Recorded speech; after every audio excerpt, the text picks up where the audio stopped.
మీరు ఆ పని బాగా చేస్తారంట కదా దున్నే పని. నా చేను పెరగబిళ్ళ పొలం దాన్ని నువ్వు ఒక్కరోజు దున్ని పెట్టమన్నా.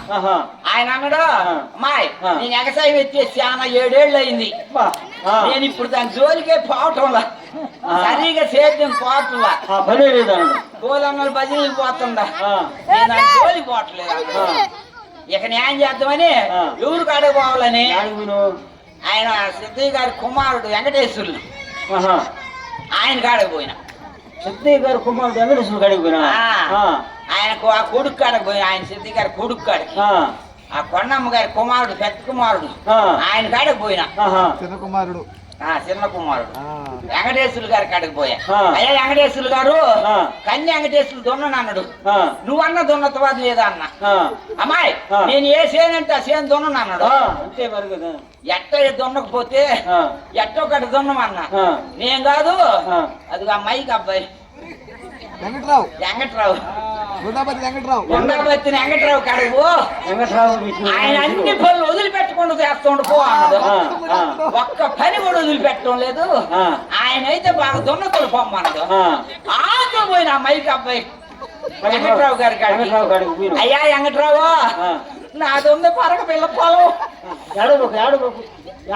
వాళ్ళు ఎవరు దున్నటం లేదు, నువ్వన్నా దున్ని పెట్టావి అన్న అంటంతోనే బాధపడకు నేను దున్నతా గాని చేను దున్నాలంటే ముందుగా నేను చేను చూడాలమ్మా అన్నాడు. చూడద్దు చేను చూడాలి, చేలు ఎట్టెట్టుండియో 3 సంవత్సరాలు వానలు లేవు, చేను చూస్తే గాని నేను దున్నను అన్నాడు. సరే రాయ చూపిస్తానని చేను గట్టి మీద నిలబెట్టి ఇది వెంకట్రావు అనే చేను అని చూపించాను. ఇంతవరకు అయ్యాని మరక పిల్ల చూపించిన ఆంధ్ర గట్టి మీద నిలబడి చేను ఎగాదిగా కిందకి పైకి చూసినాడు.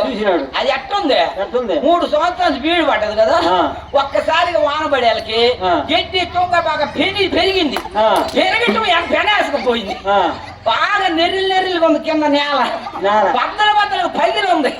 దాని చూసి ఆ పిల్లడు బాబా ఈ చేలో నా నాకెళ్ళి తెంపన పోమ్మాయి అన్నాడు. యాను పిల్లడా చూడటానికి ఏం పల్లె ఉండు పంతులు గారు ఆయన. సరే ఆ చేను ఎట్టో కట్ట దున్నయ్యా, నీ చేను కాడికి వచ్చి పోకూడదు అన్న, బతిలు అన్న. సరే నేను ఎట్టయితే దున్నుతాను అటు దున్నిసుకోమన్నాడు. సరే చేను కాడికి వచ్చినా కదా ఎట్ట కాడ దున్నతాను దున్నిసుకో అన్నాడు.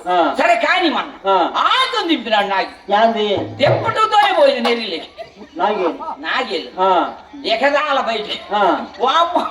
ఇది అని తీసేని ఇంతరాని బగిలి ఉంది, నేను దున్నలేనని.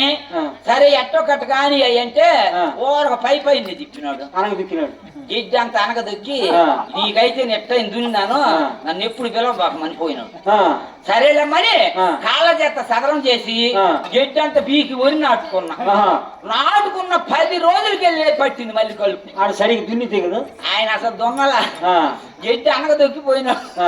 సరేలేని 2 శాతం పోయి అభ్యవు వరిలో పేగతుండ కలుపు అని ఏమైంది.